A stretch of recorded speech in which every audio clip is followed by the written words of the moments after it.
ओम श्री साईराम. गीतावाहिनी प्रकरण 13. सदोषदृष्टी, संभ्रम, भक्तांचे 4 प्रकार. हे सर्व वासुदेवच, ही ज्ञानी माणसाची अनुभूती. हे विश्व म्हणजे स्वतःच एक उत्कृष्ट रचना आहे. तिचा आधार ईश्वर आहे. रचना बाह्य वरवरची आहे, पण आधार सत्य आहे. लोक आधाराकडे दुर्लक्ष करतात आणि आधेयाच्या म्हणजे बाह्य गोष्टींच्या मागे लागतात. आधेय हे आधाराशिवाय कसं राहू शकेल, हा विचार करायला सुद्धा ते थांबत नाहीत. हेही सदोष दृष्टीचं उदाहरण आहे. या विश्वाच्या रचनाकाराचं ज्ञान करून घेतलं पाहिजे. कृष्णासमोर हा विषय अर्जुनाने काढला होता. त्याने विचारलं होतं, सदोष दृष्टी म्हणजे काय? कृष्णा, हे मला विस्ताराने सांग. तो दोष कसा निर्माण होतो आणि वाढतो, हेही त्याला जाणायचं होतं. आता अर्जुन हा काही सामान्य माणूस नव्हता. त्याला काही सांगितलं तरी लगेच मान हलवणाराही नव्हता. मनात काही शंका आली तर कृष्णाला मध्येच थांबवण्या इतका धीटही होता. त्याच्यामध्ये आवश्यक ते धैर्य आणि स्थिरता होती. अनुभवाने तपासता येईल असं उत्तर कृष्णाकडून येईपर्यंत तो पाठपुरावा करीत होता. शास्त्रात सांगितलेल्या बुद्धिगुणानुसारच हे होतं. त्यामुळे स्मित करीत भगवंतही लगेच उत्तर देत होता. सदोष दृष्टीबद्दलच्या प्रश्नाला कृष्णाने उत्तर दिलं. तो म्हणाला, अर्जुना ऐक, मी आणि हे विश्व यांच्यामध्ये संभ्रम म्हणजे माया राहते. या मायेच्या पलीकडे बघणं हे खरोखर कठीण काम आहे. कारण की माया ही माझीच आहे. ती त्याच पदार्थाची आहे. तू तिला माझ्याहून भिन्न अशी पाहू शकणार नाही. ती माझीच निर्मिती आहे आणि माझ्याच नियंत्रणाखाली आहे. अत्यंत बलशाली माणसालाही एका क्षणात ती पायावर डोकं ठेवायला लावते. मग तिच्यावर नियंत्रण आणणं इतकं अवघड का, असं तुला आश्चर्य वाटेल. अर्थात ते इतकं सोपंही नाही. जे माझ्याशी अगदी मनापासून जोडले गेले आहेत ते माझ्या मायेला जिंकू शकतात. अर्जुना, माया म्हणजे कुठून तरी खाली उतरणारी वाईट गोष्ट समजू नको. ते मनाचं विशेषण आहे. सत्य आणि चिरंतन सर्वोच्च आत्म्याकडे ती दुर्लक्ष करायला लावते आणि गुणयुक्त निर्माण झालेल्या विविध रूपी नामरूपाला महत्त्व द्यायला लावते. शरीर हाच आत्मा असा विश्वास ठेवण्याची चूक करायला तीच लावते, परमात्मा नव्हे. संभ्रम म्हणजे माया ही अशी वस्तू नाही की जी नव्हती किंवा नाहीशी होईल. तसंच ती नंतर आली आणि राहिली असंही नाही. माया हे नाव अस्तित्वात नसलेल्या म्हणजे न दिसणाऱ्या दृश्याचं नाव आहे. पण ही अस्तित्वात नसलेली गोष्ट दृष्टीपथात येते. वाळवंटात मृगजळ दिसावं तसं हे आहे. पाण्याचा नसलेला साठा. ज्याला हे सत्य माहिती आहे त्याला ते दिसत नाही. वाळवंटी मार्गात अज्ञानी लोक तिकडे आकर्षिले जातात. ते धावतात आणि त्यांच्या वाट्याला निराशा येते, दुःख, तसंच थकवाही. खोलीत अंधार वाढू लागला की तो त्या खोलीलाही झाकून टाकतो.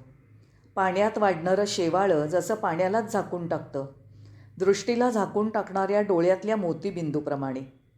संभ्रम वाढायला ज्या गोष्टी मदत करतात त्यांनाच तो चिकटतो.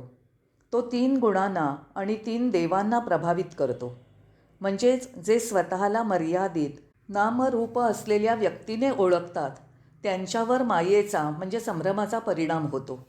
आत्म्याशी एकरूपता, त्याच्याशी एकरूपता भ्रांतीला नाहीशी करते. संभ्रमामुळे तत्त्वम झाकलं जातं. पण ज्यांनी तत्त्वम असी, ते परब्रह्म तू आहेस हे जाणलं आहे, त्यांच्यावर मायेचा प्रभाव पडत नाही. अर्जुना, तू मला विचारशील की हा संभ्रम जिथून निर्माण होतो तिथेच पसरतो, त्रास देतो, तर तो मला कलंकित करीत नाही का? जिथे त्याचा जन्म होतो, अशी शंका येणं साहजिक आहे. पण अशी शंका निराधार आहे. माया हे सर्व भौतिक जगाचं कारण आहे, पण ते ईश्वराचं कारण नाही. मी त्या मायेचा प्रभू आहे. ज्या मायेतनं हे जग उत्पन्न होतं, कार्यान्वित होतं, हलतं, ते माझ्या संकल्पामुळे. त्यामुळे जो मला जोडला गेला आहे तो माझ्या संकल्पानुसार काम करतो आणि त्याला माया त्रास देत नाही. मायेला त्यांचं प्रभुत्वही माहीत असतं. संभ्रमावर प्रभुत्व मिळवण्याची एकमेव रीत म्हणजे विश्व जाणण्याची विद्या प्राप्त करून आपलं वैश्विक स्वरूप शोधून काढणं, जे चिरंतन आहे. त्याला तू आयुष्याची मर्यादा घालतोस, त्यामुळे संभ्रम निर्माण होतो. भूक आणि तहान ही प्राणी जीवनाची लक्षणं आहेत. सुख, दुःख, भावना, कल्पना, जन्म, मृत्यू ही सर्व शरीराची लक्षणं आहेत. हे सर्व अनात्मा आहे, ती आत्म्याची लक्षणं नाहीत. वैश्विक आत्मा म्हणजेच तू मर्यादित आहे आणि अनात्म्याची सर्व लक्षणंही त्याची आहेत असं मानणं म्हणजे संभ्रम. पण लक्षात ठेव की ज्याने माझा आश्रय घेतला आहे त्याच्यापर्यंत संभ्रम पोचू शकत नाही.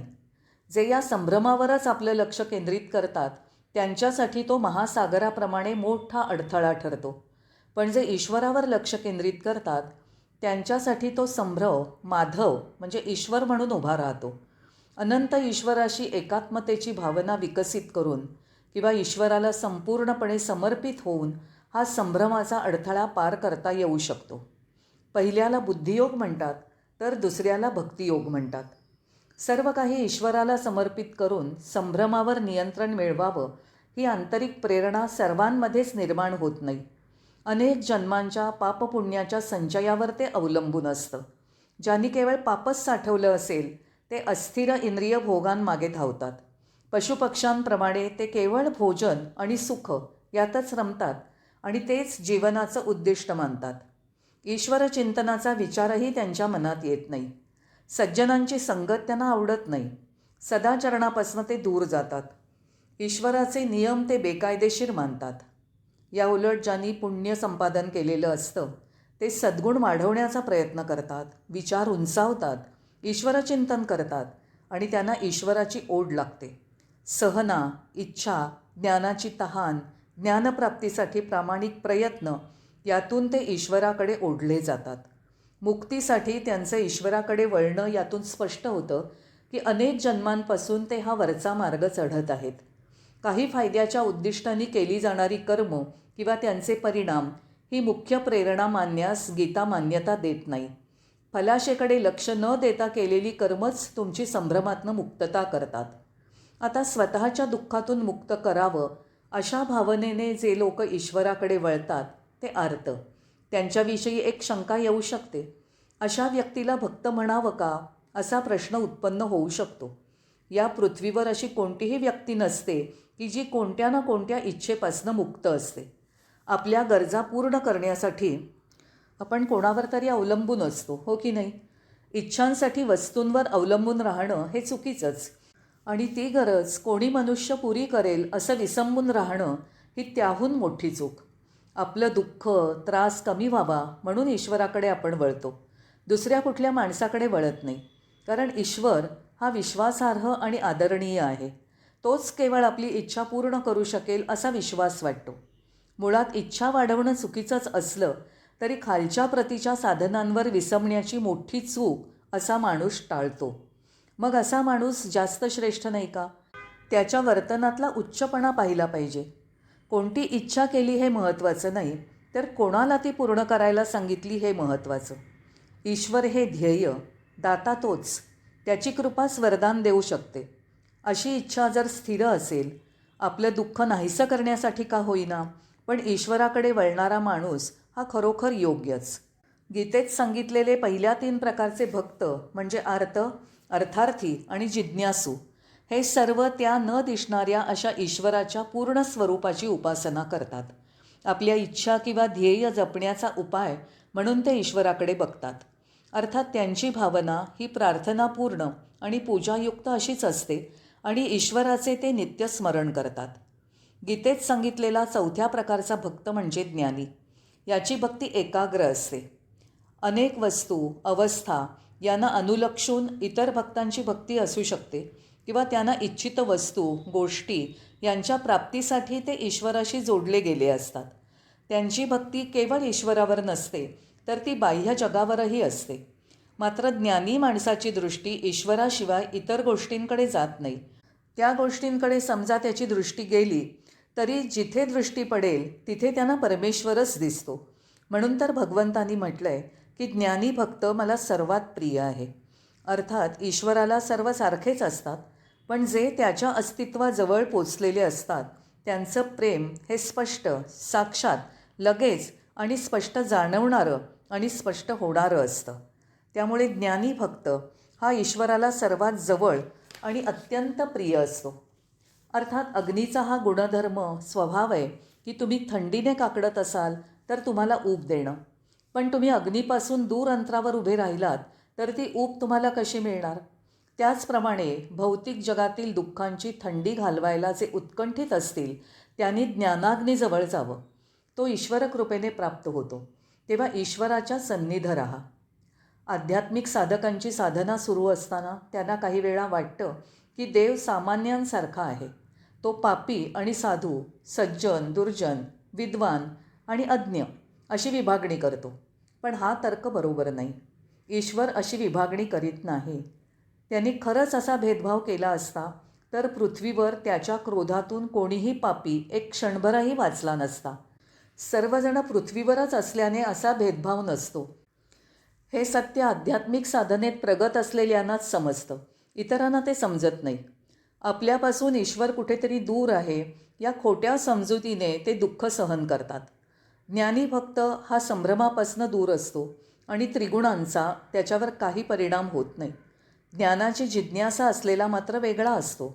तो ईश्वराचं अखंड चिंतन, सत्कर्म आणि सुविचार यात आपल्या वेळाचा उपयोग करतो आणि बाकीचे दोघं म्हणजे अर्थार्थी आणि आर्त हे अनुभव जमा करत खरं खोटं यांचा शोध घेत स्वतःचं ज्ञानसाधकांमध्ये परिवर्तन घडवून आणत असतात. नंतर ते ज्ञानी होतात आणि रक्षिले जातात. अशा रीतीने पायरी पायरीने ध्येय गाठलं जातं. केवळ एका उडीत ध्येय गाठता येत नाही. ही गोष्ट एका उदाहरणाने नीट जाणून घेता येईल. अध्यात्मशास्त्र हे मार्गावरील शेवटच्या स्टेशनपर्यंत पोचणाऱ्या आगगाडीसारखं आहे. म्हणजे शेवटच्या स्थानकापर्यंत पोचण्यासाठी प्रवाशाला त्या गाडीतनं उतरून दुसरी गाडी पकडावी लागत नाही. अध्यात्मज्ञानाचा साधक अशा लांब पल्ल्याच्या गाडीत बसलेला असतो. त्याला खाली उतरून दुसरी गाडी पकडावी लागत नाही, तर त्यांचा डबा हा दुसऱ्या गाडीला जोडला जातो आणि तो शेवटपर्यंत पोचतो. आर्तभक्त मात्र साध्या गाडीत चढतो. ती गाडी शेवटपर्यंत जाणारी नसते, त्यामुळे त्याला अनेक ठिकाणी उतरावं लागतं आणि दुसरी गाडी येईपर्यंत वाट पाहावी लागते. त्यांचं ध्येय हे टप्प्याटप्प्याने येतं. तो खूप मोठा आणि खडतर प्रवास असतो. पण अशा अडचणी आल्या तरी तो आर्तभक्त चिकाटीने शेवटी पोचतो. ध्येयाची प्राप्ती सगळ्यांनाच होते, फक्त पद्धत आणि गती भिन्न असतात. म्हणूनच भगवंताने जे अनेकदा म्हटलं आहे की हे चारही प्रकारचे भक्त माझेच आहेत, त्यात आश्चर्य नाही. त्याने असं का म्हटलं आहे? कारण ते सर्वच त्या उच्च ध्येयाकडे जाणारे असतात. तेव्हा नेहमी त्या अनंत अमर्याद अशा तत्वाची कास धरा. लहानशा गोष्टीपुरत्या आपल्या इच्छा मर्यादित करू नका. जे लहान लहान गोष्टींमागे धावतात ते कंजूष असतात. ज्यांना ईश्वरप्राप्तीची ओढ असते ते उदार विशाल हृदयाचे असतात, असं कृष्ण म्हणाला. ज्ञानी भक्ताची भक्ती ही सहज किंवा साक्षात भक्ती असते, तर इतरांची भक्ती ही अपरोक्ष किंवा कृत्रिम असते. ज्ञानी भक्त ईश्वराला स्वतःचा आत्माच मानतो. त्याची भक्ती ही सखोल जोडलेली किंवा देवाबद्दलचं प्रेम असतं. परमेश्वराचं प्रेम म्हणजे भक्ती, कृष्ण म्हणाला. अनेक जन्मांच्या पुण्यसंचयामुळे ज्ञानी भक्त असा होतो. ही अवस्था क्षणात लाभणारी नसते किंवा दुकानात पैसे देऊन तयार मिळणारी नसते. ती विक्रेय वस्तू नाही. अनेक जन्मातून केलेल्या आध्यात्मिक साधनेचं ते फल आहे. लोकांना बरं करण्यासाठी अनेक चांगले डॉक्टर तयार करणं हे चांगलंच आहे, पण अनेक वर्षांचा अभ्यास आणि अनुभव यातूनच ते घडू शकतं. तयारी नसलेल्या डॉक्टर्सची हॉस्पिटलमध्ये नेमणूक केली आणि त्यांनी औषधं लिहून द्यायला, शस्त्रक्रिया करायला सुरुवात केली तर ज्यांना बरं करायचं आहे त्यांना ते मारणार. तसंच आज जो ज्ञानी आहे त्याने अनेक वर्षांच्या आध्यात्मिक साधनेतनं ती उंची प्राप्त केली आहे याची कल्पना येऊ शकते. गतजन्मातून मिळालेल्या आध्यात्मिक प्रेरणांचा वारसा या प्रयत्नांना सहाय्यभूत होत असतो. अनेक प्रकारचे लोक स्वतःला ज्ञानी समजतात. त्यांना कदाचित माहीत नसावं की आध्यात्मिक ज्ञान प्राप्त झालेल्याचे काही विशेष गुणधर्म असतात. हे सर्व काही वासुदेवच आहे. हा अनुभवावर आधारलेला निर्देश त्यांचं वेगळंपण स्पष्ट करतो. स्थिरतेने आत्मसात केलेला अनुभव हे ज्ञानी भक्ताचं खरं लक्षण आहे. इथे वासुदेव म्हणजे वसुदेव पुत्र नाही, तर सर्व जीव हेच त्याचं घर आहे असा अर्थ. सर्व भूतमात्रांमध्ये ज्याला ईश्वर दिसतो तोच खरा ज्ञानी. स्वतःला ज्ञानी म्हणवणारे इतर लोक केवळ नावाचेच. त्यांना ज्ञानप्राप्तीचा खरा अनुभव नसतो. आध्यात्मिक ज्ञान म्हणजे नक्की काय? सर्वांभूतीच्या परमेश्वराचं ज्ञान ते प्राप्त करून देतं. ज्ञानी माणूस त्या उंचीपर्यंत पोचलेला असतो.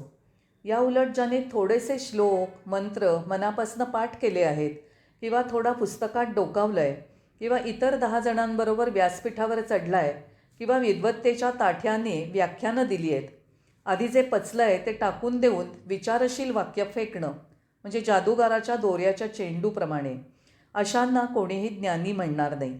स्वतःच्याच आविर्भावात जाणारे असे विद्वान मोठ्या संख्येने दिसतात.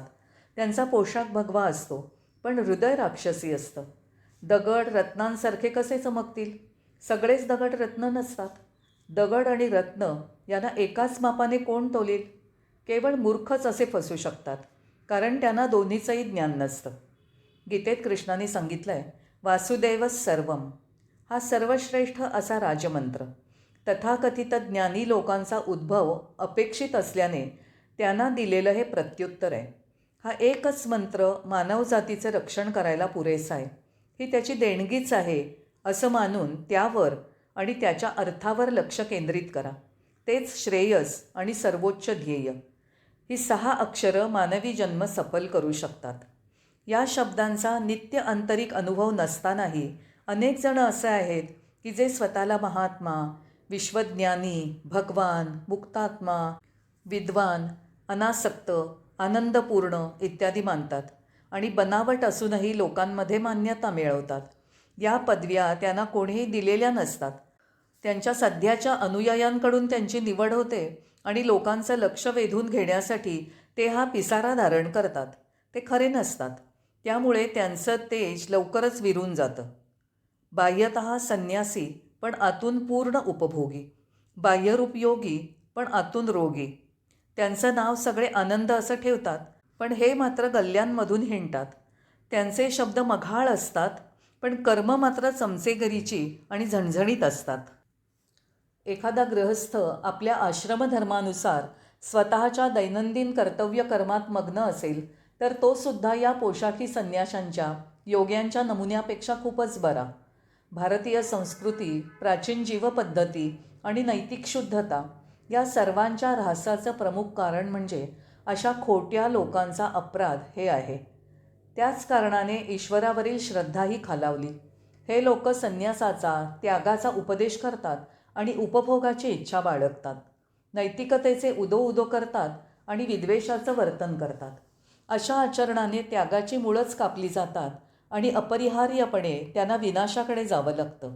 जिथे शब्द आणि कृती यांचा समन्वय नसतो तिथे सत्याचा लवलेशही उरत नाही. गृहस्थ हे थोड्याफार दृढतेने सत्याची कास धरतात. त्यांच्यापैकी अनेक जण द्वेषरहित, निर्मल अंतःकरणाचे असतात, जे नीती आणि सद्गुणांच्या मार्गाने जातात. पण जे स्वतःला संन्यासी आणि योगी म्हणवतात ते सर्व प्रकारच्या द्वेषाने भरलेले असतात आणि सर्व प्रकारच्या इच्छा प्रगट करतात. या इच्छांनी तयार केलेल्या खड्ड्यात ते पडतात. अहंकार, द्वेष, प्रदर्शनाची वृत्ती यामुळे आध्यात्मिक साधकाचे सर्व प्रयत्न निष्फळ ठरतात. तेव्हा जिज्ञासू आणि भक्तांनी सतत दक्ष राहून या अनिष्ट गोष्टींपासून दूर राहिलं पाहिजे. ईश्वराच्या गुणवैभवाच्या चिंतनात, नैतिकतेच्या आचरणात वाढायचा प्रयत्न केला पाहिजे आणि ईश्वरप्राप्तीचा खरा आनंद अनुभवण्यासाठी उत्कंठेने प्रयत्न केले पाहिजेत. त्यानंतर हा परमानंद जगात वाटून दिला पाहिजे. त्यातून जगामध्ये शांती आणि समृद्धी निर्माण होईल. कृष्ण अशा खऱ्या ज्ञानी लोकांचा निर्देश करीत होता, जेव्हा तो म्हणत होता की ज्ञानी लोकांच्या तेजाने जग चमकेल. ज्ञानहीन माणूस म्हणजे अंधारमय घर. जय साईराम.